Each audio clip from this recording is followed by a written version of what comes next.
What's up, guys? I'm EJ. I'm joined by Kendall, and thank you so much for checking out this version of our NBA draft grades that we're putting out for the Eastern Conference here in the Central Division.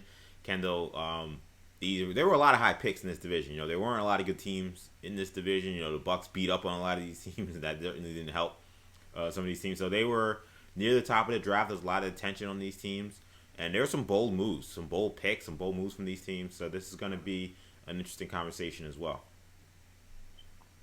Yeah, I mean, obviously, a couple of teams under new management. We look at the Bulls and the Pistons, so it's interesting to see how those new front offices, really kind of valued, some of these prospects. And it's always cool when you see guys like obviously like their teams, guys like Daryl Morey in Philly. We kind of know his philosophy already, but getting to see Karnisovas's philosophy now, coming from Denver and now running a team, how does that translate? Or Troy Weaver coming from OKC, how did that translate for Detroit? So that was to me the biggest takeaway from this division.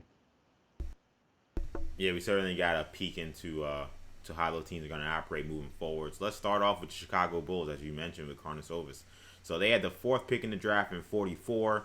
They took the Florida State versatile forward Patrick Williams at number 4. Marko Simonovic, a stretch 5, with the 44th pick.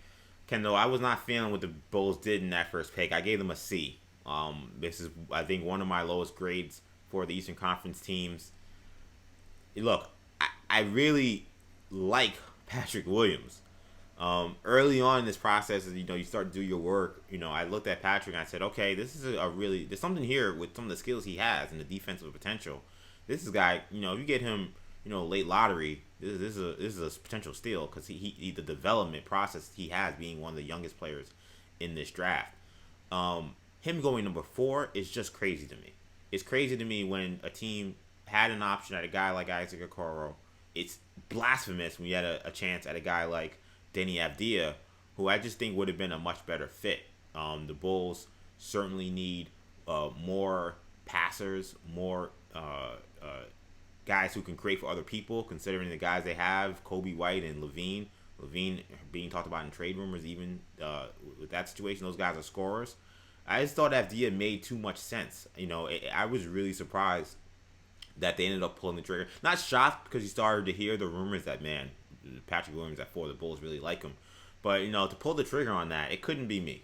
The guy has a lot of upside. And we'll see with their player development team and what his work ethic is. He seems like a great kid, so I think he'll certainly put the work in. But, wow, I thought Avdia, just to me, he looks like one of the best players in this draft. And taking Williams over him, I didn't get. The Simonovic, he's not going to play immediately. I actually was okay with that pick. So, we talked about them needing shooting badly, and he will bring that to them. And he also has some good rim running ability too. So that second pick wasn't too bad about. I thought that was fine.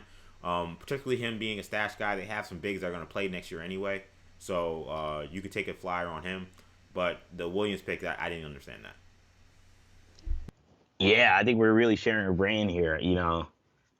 Patrick Williams, I agree. I think his stock rising was a little too meteoric, in terms of I think he's a guy that could have been a guy like you said, taken in the late lottery, mid first round, and really tried to develop. But and the word is that Billy Donovan really liked Patrick Williams, which I get. As a coach, having a Swiss Army knife like that defensively is certainly an attractive option. But I agree. I mean, Denny Avdia is, to me, I thought he was the second best player in the draft. So I would have taken him, obviously, if I was the Chicago Bulls. And their need is at the 3 spot. And I don't think Patrick Williams is 3. So to me, when I'm piecing together what the Bulls are doing, I think Lauri Markkanen might be on the outs. And I think when you piece together this pick plus the Simonovic pick, you kind of, you may be trying to maybe see long-term what's the deal with Lauri Markkanen there in Chicago. I think Lauri Markkanen is a better player than Patrick Williams. I mean, that goes without saying now, but Patrick Williams may have more upside. But to me, I mean, this is why you don't let coaches make picks because I don't know if Billy Donovan, really made the right choice, in terms of his preference, and I think Karnisovas may have been a little off on that pick as well. But I really actually did like Karnisovas's Simonovic pick. At 44, he's a guy that really obviously played for Mega BMAX, which is one of the best kind of youth development teams in Europe. We've seen a lot of great players come out of that system. I believe Nurkic came out of there. All the best players, a lot of the best European players in the league came out of the Adriatic League. Jokic, Saric. So Simonovic may end up being the next great Adriatic League big. And in fact, Karnisovas drafted two of them, in Nurkic and Jokic in Denver. So I actually think Simonovic might actually end up being a better player than Patrick Williams. Hot take. But so for me, I'm giving the Chicago Bulls a C here. But it's only because I like the Simonovic pick. I really like the Simonovic pick. But it's at 44. And this draft, honestly, will probably be judged by how good Patrick Williams is. I don't know if that's his production is going to meet the value at 4.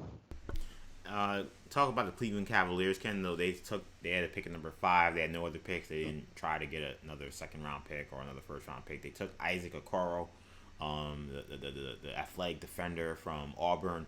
I'm giving them a B+. I like this pick.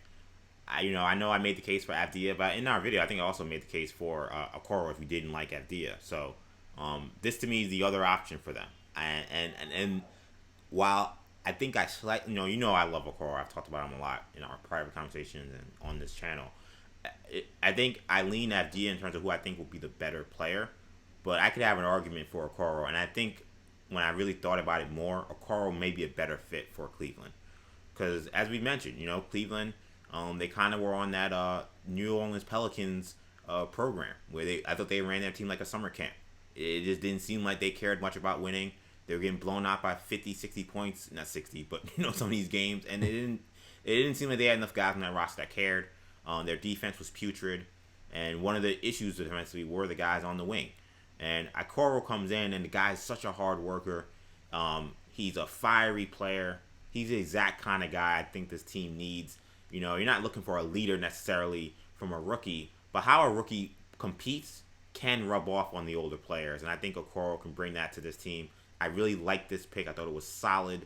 The only thing keeping me from an A was, Avdia. I really, again, I think, as people think, I really think highly of him. So passing on him was tough, but Okoro was another favorite of mine, so I couldn't really hate on that. And I really do like the fit in Cleveland. So I was really good with this. Also, a guy who's not going to be asked to score a lot. We know that Garland and Sexton and those guys, they're trying to develop those guys as the main shot creator. So it's good. Okoro doesn't have to come in and have that be a burden that he has to take. I think he's going to be a guy who's going to guard the best player on the other team, fill the lane, and get his shots and make his plays similar to how he did in Auburn. So I think it's a good fit. I went with B+. Yeah, I'm gonna go C+ here. I think Okoro, not, look, he's not going to help them win games next year. I don't hate the fit. Like you mentioned, the 3 spot probably was their biggest weakness. Obviously you have Obi Toppin on the board, a local guy out of Dayton. I probably would have went there. And look, Avdia, like I said, Avdia is the second best player in the draft to me, so I probably would have taken Avdia, but if we're not interested in him for whatever reason, Obi Toppin would have been the guy for me. But Okoro probably would have been 3rd on the list of guys available if I'm looking at Cleveland, because like you said, they have 2 guards who are very going to be high volume guys now and when they continue to develop. You have another wing, Kevin Porter, who really showed a lot of flashes, who you may feel like may end up being a high volume guy as well if he really pops. And you have 2 bigs in Love and Drummond that you can't really do much with. Drummond opts in, and Love, you can't really move him right now. So I get going with a wing, and Okoro, I see the fit. I don't really think he's gonna help them win games right now, but he actually is a good complement to Sexton and Garland and Porter. So, and Dylan Windler as well. We'll see what Dylan Windler ends up being, but it's just, I don't know. I mean, the Cavs, hopefully they've done a lot of work on Cade Cunningham. Hopefully, we've done a lot of work on Jalen Green because I don't know how many games they're winning next year. I think Okoro he's the spiritual successor to Alonzo G. So it'll be interesting to see. Hopefully Alonzo G can give him some pointers on how to be the aggressive athletic wing in Cleveland. Yeah, I would both take and say that Okoro will be much better than Alonzo G. So Cavs fans who are offended, I do not co-sign that statement at all.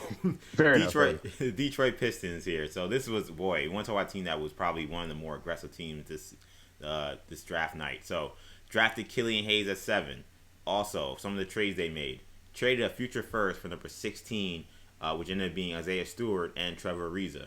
They also were in that 3-team trade that involved Luke Kennard, sending him to the Clippers. They ended up getting the 19th pick from the Nets. That ended up being Saddiq Bey. This is the first team I'm putting an A. I think this was an outstanding draft night for the Detroit Pistons. You know how I feel about Killian Hayes. I think that he was 1-1A for in terms of top point guards with Lonzo Ball. So him falling to 7, I think is a steal. You can't teach his craftiness. You got to just have it if you're not a great athlete. And I certainly see that in the way he runs pick and roll, the way he finds open guys, his ability to get his shot off. I think the three-point shooting that some people may question, I think he'll be fine. I think he has range. And I think the mechanics are there. It just needs to work on the consistency. I thought that was a great pick at 7. Then you're talking about, again, using your value. They need guys, and apparently, Weaver was given the mandate, according to Woj, to, improve the talent pool of this roster through this draft. They took a guy in Isaiah Stewart who, look, I no way I thought he would have went 16, but I'm happy he did because the guy is a beast. He's a beast in the paint. He's a shot blocker, even though he's only 6'9", the guy has a 7-foot plus wingspan. And he's just a terror around the basket and in the paint. I think that he's going to come in. He's going to help them a great deal. I think that he makes sense next to some of the bigs that they have, whether it be Christian Wood if they re-sign him. I think even he fits okay with Blake Griffin, even though he's not as tall because of, again, the length and the wingspan. So I was very high on that pick. And the Kennard thing, look, I like Luke Kennard, but again, the free agency you have coming with him and that situation where you may have to pay him a lot and that may, cram up your money, I say maybe, hit the reset button on another scorer on the wing. That's what they did with someone like Saddiq Bey. I think also really good value getting him at 19. The guy just knows how to score. He's one of the guys I think he's gonna get in the game. He's gonna find a way to get 10 points. Just he's a very crafty player. He's shown the ability to defend. I like the pick. I liked everything they did here. I thought they did a really good job. They got 3 picks. And they really only gave up Luke Kennard to, come up with 3 picks in this first round. And then they added Trevor Ariza, who I think will help some of these young guys as a veteran. So this was a great job by the Detroit Pistons. Weaver seems to have that team heading in the right direction, at least in his first draft night. I was really impressed. So, A for the Detroit Pistons. Yeah, I'm gonna one up you, EJ. I'm gonna say A+ for the Detroit Pistons. Okay. I think that this is this may be the only A+ I'm giving. We'll see, but this is almost a perfect draft. Luke Kennard, you mentioned. I am a big Luke Kennard fan. I'm actually happy that they freed him from Detroit. So I'm giving him an A++ maybe because he doesn't have to play there anymore. But we actually see him on a good team. But no, look, the Killian Hayes pick. He to me was 3rd on my board in this draft. I agree he's the best guard in this draft, but besides LaMelo. And to me, not besides Melo, in front of LaMelo, but in front of the only other guard in the conversation to me was LaMelo. But when you're looking at Hayes in Detroit, I think this is the perfect fit because the only thing with Hayes was I was worried that he's going to go to a team where he wasn't going to be given the keys. He'd be kind of a piece. And I feel like he needs a place where he has the space and room to operate as a lead guard. And in Detroit, he doesn't have that room. He's obviously going to be playing with Derrick Rose probably, but there's nothing wrong with that. Derrick Rose is a very good scoring guard, but Killian Hayes is going to need the ball in his hand a lot. And I think he'll have that space to maybe make mistakes in Detroit. I'm not going to win a lot of games, but it's fine. That's fine with me. Isaiah Stewart, another player I love. Obviously I'm a big high school basketball, college basketball, kind of follower, and Isaiah Stewart has been the best big man in the country, not named James Wiseman, in terms of high school basketball, since he was a sophomore. And obviously went to Washington and didn't have maybe the season that people expected, teaming up with Jaden McDaniels, but was still very good at Washington. Like they didn't lose games because of him. Jaden McDaniels was a guy that kind of really didn't have the season people expected, but Isaiah Stewart was one of the best bigs in college basketball. And had he went to a school like Syracuse or Duke, where he could have, I think you were talking about a guy maybe goes in the lottery. He ended up going 16 anyway, which, like he said, may have been where he probably should have gone, regardless. Love his game. I think they're getting an Elton Brand 2.0. And then you talk about Sadiq Bey. Not the biggest fan of Sadiq Bey. Our brother Henry, he joked because he got the pick from Woj, the Celtics pick from Woj. I'm a Celtics fan, obviously. He got the Celtics pick, and I told him I didn't want Sadiq Bey, and Henry was like, they're getting Sadiq Bey, and I almost had a heart attack. but he pranked me. But Sadiq Bey at 19 is excellent value for this team. If he's your third pick, I love their first two picks, and you get Sadiq Bey as a complementary piece with Stewart and Hayes, and now you don't need him to become a superstar. You need him to be a role player, which I think he can be a very good role player against two guys that I think that may have star potential. And, I think Hayes could very well end up being an all-star point guard. I think Stewart can end up being one of the best bigs in the league at some point. So I really love this draft. I don't think Troy Weaver could have played it any better. Let's talk about the Indiana Pacers. So this team had only pick number 54.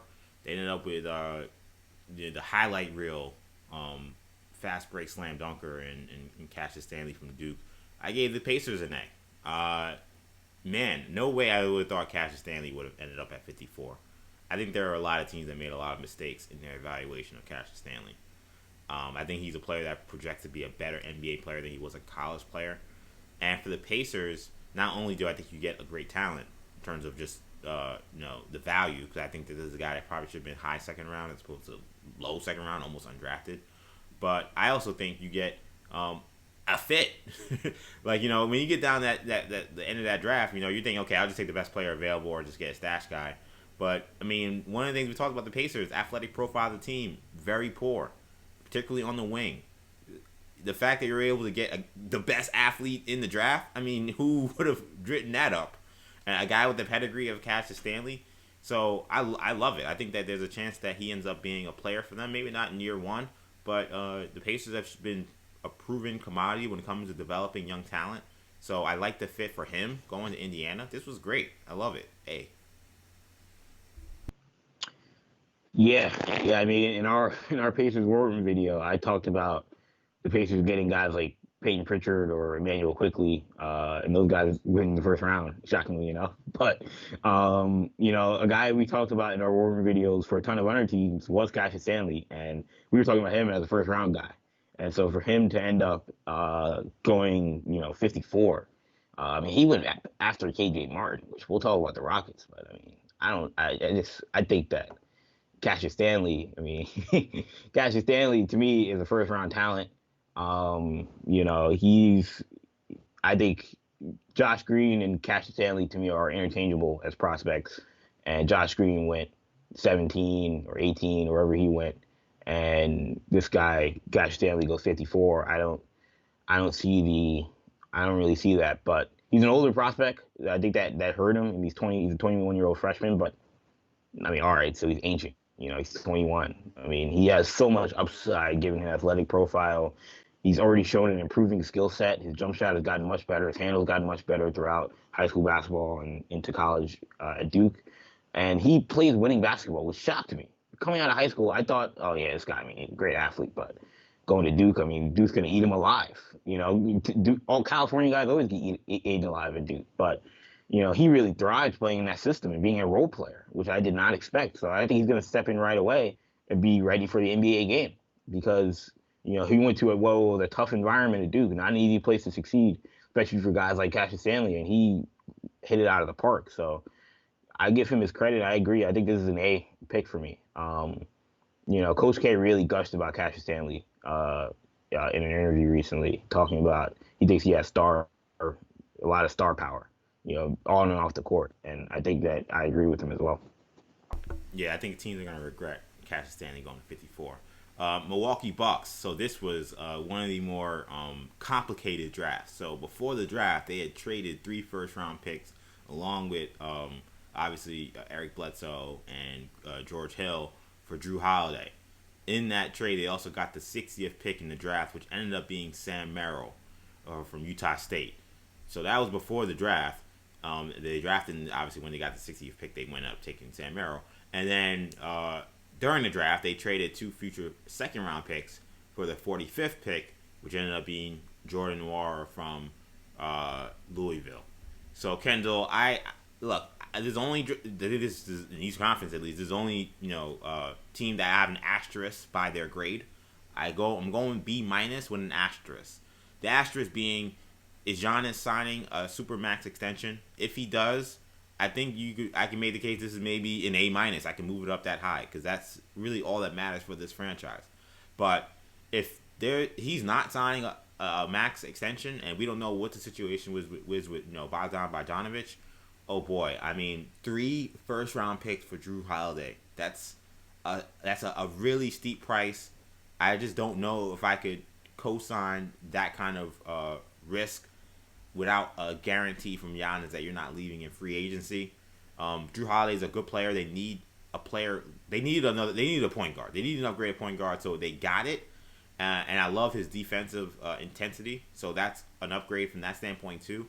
But they need really more of a floor general, and I look at Jrue Holiday as more of a scorer. So fit, I'm not 100% sure in terms of right position. Is he the right player offensively? We'll wait and see. The picks I'm okay with. Merrill, another shooter, so totally okay with that. And Nwora, I told you. I mean, Nwora is an offensive. He has some offensive skills. He can create. He's a big shot maker. He's not afraid of the big moment. And that's the kind of player you need in the Bucks.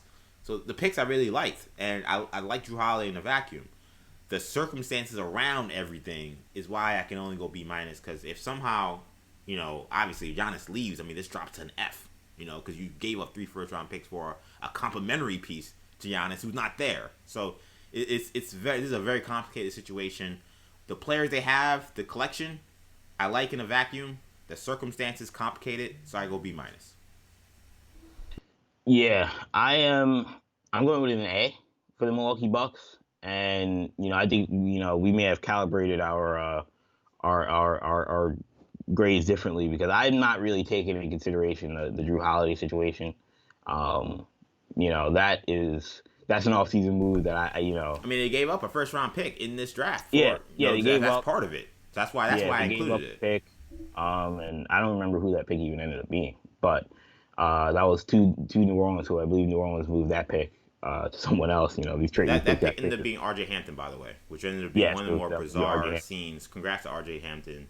It was a little bit of a bizarre scene we saw with him being drafted, hats being thrown, people being unhappy. I don't know what that was about, but yes, the pick was R.J. Hampton. He was confused that a million hats. He got traded like 5 times, so he didn't know where he was going. But Sam Merrill and Jordan Nwora, to me, that's an A for me because you're talking about 2 of the best shooters in the draft, particularly 2 of the best shooters in the second round of the draft. And for this Bucks team, like you said, you don't know what's happening with Bogdanovic, so you may not get him. So you're only going to need more shooting. They made a strength a strength, more of a strength, and I really like Sam Merrill. I really like Jordan Nwora, 2 guys we talked about plenty of times during our War Room videos. I think that you couldn't have pitched a better draft to me for the Milwaukee Bucks. So I'll give him an A. Look at Kendall. He's got two A's in this division, and he gave out 2 C's or 3 A's, right? Yeah. Two A's and A plus. An A plus, and then he also gave out some C's. So I don't know, very polarizing grades over there. But what do you guys think about these grades? Are they too high? Are they too low? Do you think your team did a good job in this NBA draft? Make sure you leave a comment on what you guys thought. And if you like this video, of course. And subscribe to our channel, New Generation Media. That'll do it for now. For Kendall, I'm EJ. Take it easy, guys. Peace.